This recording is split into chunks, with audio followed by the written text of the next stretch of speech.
السلام علیکم ورحمۃ اللہ وبرکاتہ۔ میں آپ کا میزبان شہزاد حفیظ صابری اپنے یوٹیوب چینل شہزاد حفیظ روحانی کلینک سے۔ آج کا ہمارا موضوع مسان کے بارے میں ہے۔ مسان کیا ہے، اس پہ عمل کیسے کیا جاتا ہے، اور اس پہ یہ جادوگر لوگ اس کو استعمال کیسے کرتے ہیں، اور اس کا روحانی علاج کیا ہے۔ مسان کیا ہے؟ مسان ہندو مردے کی راکھ کو کہا جاتا ہے۔ جب ہندو مردے کو جلا دیا جاتا ہے اس کی بچنے والی راکھ کو مسان کہا جاتا ہے۔ جب یہ اس کو استعمال کرتے ہیں ہندو لوگ، اس کے اندر جب مریض کسی کو پاگل کرنا ہوتا ہے تو اس کے سر کے بال ملاتے ہیں، یا اس کے سر میں ہی یہ راکھ ڈال دیتے ہیں پڑھنے کے بعد، اپنے منتر تنتر وغیرہ کر کے اس پہ شیطانی طاقتیں لگا کے اس کو مریض کے سر میں ڈال دیتے ہیں، آدمی بیمار ہو جاتا ہے۔ دوسری صورت میں جب کسی کو بیمار کرنا ہوتا ہے تو اس کو امراض لگانے ہوتے ہیں تو پھر اس کو کھلا دیا جاتا ہے۔ اور تیسری صورت میں جب کسی کو باندھنا ہوتا ہے، انہوں نے کسی خاص مقصد کے یہ آدمی کامیاب نہ ہو سکے، جہاں جائے ناکامی کا سامنا کرے، جس جگہ پہ جائے اس کو ناکامی کا منہ دیکھنا پڑے، تو اس کے لیے یہ ہندو لوگ اس کے پیروں کی مٹی میں مسان ملا کے اس کو دبا دیتے ہیں۔ وہ آدمی ہمیشہ کے لیے ناکام ہو جاتا ہے، جہاں جاتا ہے اس کو ناکامی کا سامنا کرنا پڑتا ہے۔ نوکری اس کو نہیں ملتی، کاروبار اس کا نہیں چلتا، پارٹیاں اس کی خراب ہوتی ہیں، اس کے معاملات سارے بگڑ جاتے ہیں۔ آخر میں وہ آدمی خودکشی کی طرف رجحان کر لیتا ہے، یعنی اس کو کامیابی نہیں ملتی، زندگی سے بیزار ہو جاتا ہے وہ آدمی۔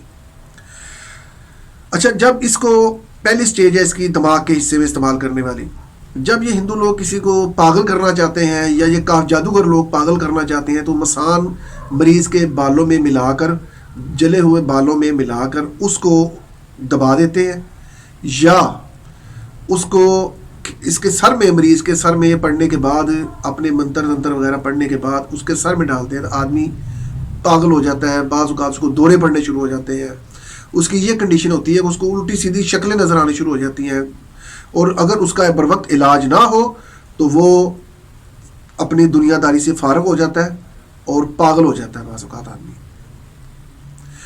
دوسری صورت میں جب اس کو کھلایا جاتا ہے، کسی کو کھلا دیتے ہیں، تو کھلانے کی صورت میں جو مردے کو لگے ہوئے امراض ہوتے ہیں وہ اس مریض کو لگ جاتے ہیں، یا اس کو دل کے امراض لگ جائیں گے، جگر کے امراض لگ جائیں گا، شدید معدے میں درد ہوگی، معدے کے شدید قسم کے سخت امراض لگ جائیں گے، اور دوائی بے اثر ہو جائے گی، دوائی اثر نہیں کرے گی۔ اگر دوائی اثر کرے گی، معمولی سا چند دن کا فاقہ ہوگا، پھر دوبارہ وہ مرض جاگ جائے گا۔ ٹیسٹ کلیئر ہونے کے باوجود وہ بندہ ٹھیک نہیں ہوگا جب تک مسان کا علاج نہیں ہوتا، اور آہستہ آہستہ مریض کمزور ہو کر موت کی طرف منہ کر جاتا ہے۔ تیسری صورت ہوتی ہے کسی کو باندھنے کے لیے، مسان شدید قسم کی بندش لگاتا ہے۔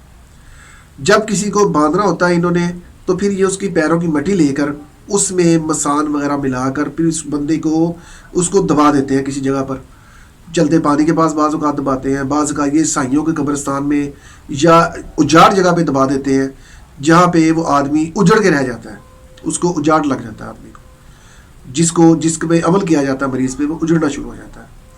اس لیے یہ اس کا بر وقت علاج کریں، بر وقت تشخیص کریں۔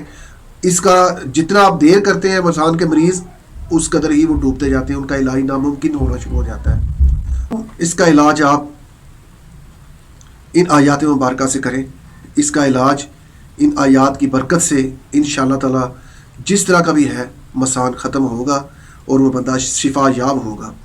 بسم اللہ الرحمن الرحیم۔ وَقُلْ جَاءَ الْحَقُّ وَزَهَقَ الْبَاطِلُ إِنَّ الْبَاطِلَ كَانَ زَهُوقًا وَنُنَزِّلُ مِنَ الْقُرْآنِ مَا هُوَ شِفَاءٌ وَرَحْمَةٌ لِّلْمُؤْمِنِينَ وَلَا يَزِيدُ الظَّالِمِينَ إِلَّا خَسَارًا۔ آیات مبارکہ 11 دن 110 بار، اول آخر 11 بار درود شریف پڑھنا ہے۔ اس کو آپ نے فجر اور عصر کے بعد 2 ٹائم پڑھنا ہے۔ پانی، نمک اور تیل پر دم کرنا ہے۔ پانی مریض پہ کو پلائیں اور اس پر چھڑکائیں، نمک کھلائیں اور تیل وغیرہ اس کے سر میں مالش کریں۔ انشاءاللہ تعالی یہ بندہ صحت یاب ہوگا۔ مسان اس کے سر میں ہے، مسان اس کے پیٹ میں ہے، یا مسان سے اس کو باندھا گیا ہے، انشاءاللہ تعالی اللہ پاک اس کو شفا دیں گے اور اس کو دوبارہ نئی زندگی ملے گی انشاءاللہ تعالی۔